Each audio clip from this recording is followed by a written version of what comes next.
قرض کا بیان چل رہا ہے۔ کل بہت سی باتیں آئی تھی کہ اگر کوئی شخص پریشان حال ہے، ضرورت مند ہے، قرض کی ضرورت ہے اس کو، تو وہ کسی سے قرض مانگتا ہے، تو جو شخص اس کو قرض دے دے اس کے لیے بہت سے فضائل بیان کیے گئے، پھر طریقے بھی سکھلائے گئے کہ جب ہم قرض دار کو اس کا قرض واپس دیں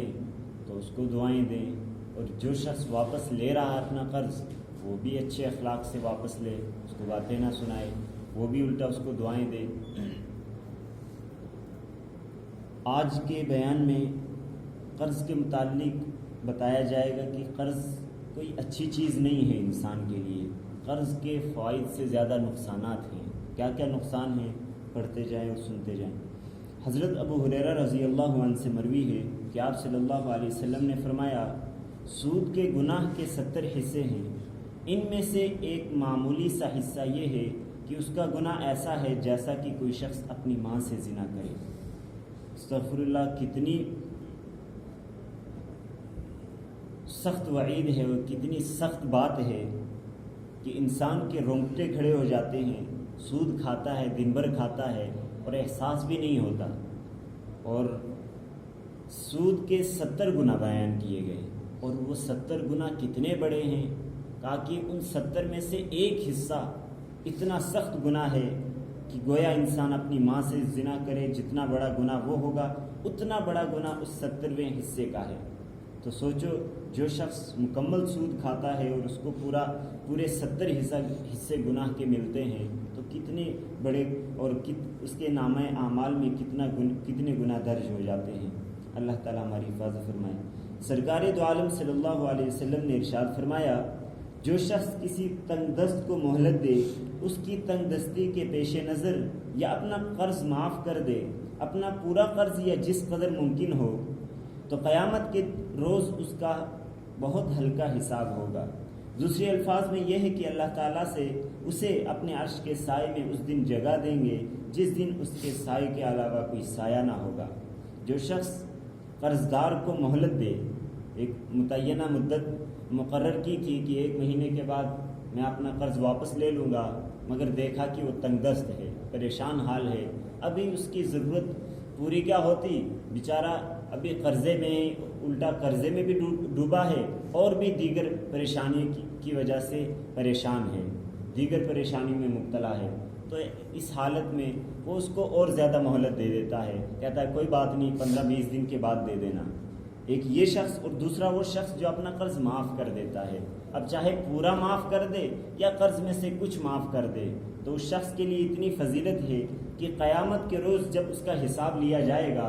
تو اس کا حساب اللہ تعالیٰ ہلکا ہلکا لیں گے، آسان حساب لیں گے، یا پھر اس کو اپنے عرش کے سائے میں جگہ دیں گے، جس دن سورج اتنے قریب آ جائے گا کہ انسان کا آدھا جسم سے زیادہ پسینے میں شرابور ہوگا، پسینے میں ڈوبا ہوا ہوگا، تو اس دن اللہ تعالیٰ اپنے عرش کا سایہ اس کو نصیب فرمائیں گے۔ رسول اللہ صلی اللہ علیہ وسلم نے فرمایا، جب تک قرض ادا کرنے کے وعدے کا وقت نہ آیا ہو، اس وقت تک اگر کسی غریب کو مہلت دے تو ہر روز اتنا ثواب ملتا ہے جیسے اتنا روپیہ خیرات دے دیا، اور جب اس کا وقت آ جائے اور پھر مہلت دے، ہر روز ایسا ثواب ملتا ہے جیسے اتنے روپے سے 2 گنا روپے، یعنی ڈبل روزمرہ خیرات دیا۔ جس شخص کو آپ نے قرض دیا ہے، اب اس قرض دار کو آپ مہلت دے رہے ہیں، اس کی تنگ دستی کی وجہ سے وہ غریب ہے، آپ اس کو مہلت دے رہے ہیں ایک متعینہ وقت تک، کہ جس مقدار کو آپ نے متعین کیا تھا، جس دن کو متعین کیا تھا، اس دن تک آپ مہلت دے رہے ہیں، اس سے پہلے اس کو پریشان نہیں کر رہے، اس سے پہلے ہی آپ اس کو باتیں سنانے شروع ہو گئے، کہنا شروع ہو گئے کہ بھئی اتنے دن باقی رہ گئے، بلکہ اسے اپنے حال پہ چھوڑا رکھا کہ جب وقت آئے گا تب مانگ لیں گے۔ تو اس شخص کے لیے اتنی فضیلت ہے، گویا اتنے روپے ہر روز وہ خرچ کر رہا ہے، اور جب وہ مقدار پوری ہو جائے، دنوں کی مقدار جتنے دن متعین کیے تھے، مدت پوری ہو جائے، اس کے بعد بھی اس کو مہلت دے رہا ہے، تو پھر اس کے لیے ایسی فضیلت ہے گویا وہ اس روپے کے ڈبل خرچ کر رہا ہے، کہ 100 روپیہ ادھار تھا، 100 روپیہ قرض دیا تھا، تو اب گویا اس کو 200 روپے ہر روز خرچ کرنے کے ثواب اس کو مل رہا ہے۔ آپ صلی اللہ علیہ وسلم نے ارشاد فرمایا، قسم ہے اس ذات کی جس کے قبضے میں محمد صلی اللہ علیہ وسلم کی جان ہے، اگر کوئی آدمی اللہ تعالیٰ کے راستے میں شہید ہو، پھر زندہ ہو، پھر شہید ہو، پھر زندہ ہو، اور اس کے ذمے قرض ہو، تو وہ جنت میں اس وقت تک داخل نہیں ہو سکتا جب تک اس کا قرض ادا نہ کر دیا جائے۔ کسی شخص نے قرض دینا ہے کسی کا، اسی حال میں مر گیا، اس کی مغفرت نہیں ہو سکتی جب تک کہ اس کا قرض ادا نہ ہو جائے۔ اسی لیے جب کوئی شخص مرتا ہے تو اس کی موت کے وقت اعلان کر دیا جاتا ہے جنازے پہ کہ اگر کسی کا قرض دینا ہو اس نے تو رابطہ کر لیں، اس کا قرض ادا کر دیا جائے گا۔ حضرت عبداللہ بن عمران رضی اللہ عنہ سے مروی ہے کہ قرض کے علاوہ شہید کے سارے گناہ معاف کر دیے جاتے ہیں۔ شہادت جو اتنا بلند مرتبہ اور اتنا بلند درجہ ہے، لیکن شہید کی بھی مغفرت نہیں ہوتی اگر اس کے ذمے قرض ہو، جب تک کہ اس کا قرض ادا نہ ہو جائے۔ حضرت ابو ہریرہ رضی اللہ عنہ سے مروی ہے کہ مومن کی روح اس کے قرضے کی وجہ سے لٹکی رہتی ہے، راحت و رحمت کی اس منزل تک نہیں پہنچتی جس کا نیک لوگوں سے وعدہ ہے، جب تک اس کا قرضہ ادا نہ کر دیا جائے۔ جب تک قرضہ ادا نہ کر دیا جائے تب تک اس کی روح لٹکی رہتی ہے۔ جو فضائل اور جو درجات ایمان والے کے لیے بیان کیے گئے ہیں اسے تب تک عطا نہیں ہوتے، تب تک ان درجوں تک وہ نہیں پہنچ سکتا جب تک کہ اس کا قرض ادا نہ کر دیا جائے۔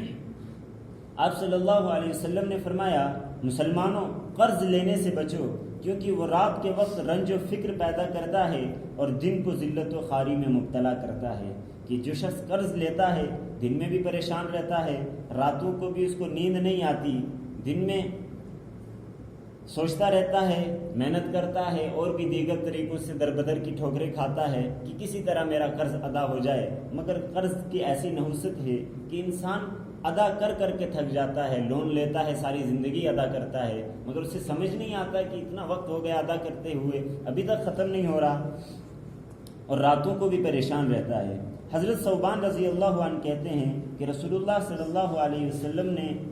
فرمایا، جو شخص اس حالت میں مرے کہ وہ تکبر سے، خیانت سے اور قرض سے پاک ہو تو وہ مقبول بندوں کے ساتھ جنت میں داخل ہوگا۔ ایک شخص کا انتقال ہو رہا ہے، اس کے ذمے کسی کا قرض نہیں، کسی کا لین دین نہیں، کوئی چیز اس نے کسی کی نہیں لی ہوئی، تو ایسے شخص کے بارے میں فرمایا گیا کہ یہ مقبول ترین بندوں میں شامل ہوگا۔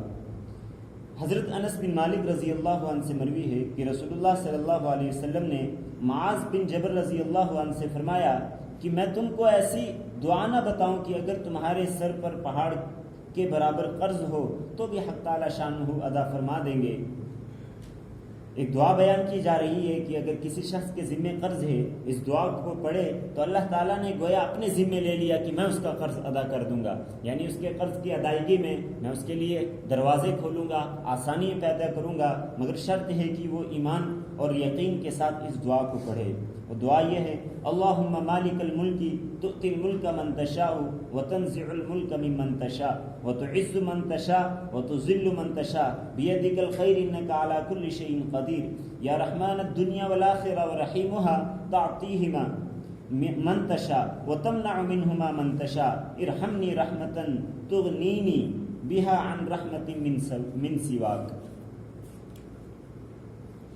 ایک دعا یہ ہو گئی، ایک اور دعا بیان کی جا رہی ہے، کافی لمبی دعا ہے، جو شخص یہ یاد نہ کر سکے کم سے کم یہ چھوٹی دعا یاد کر لے،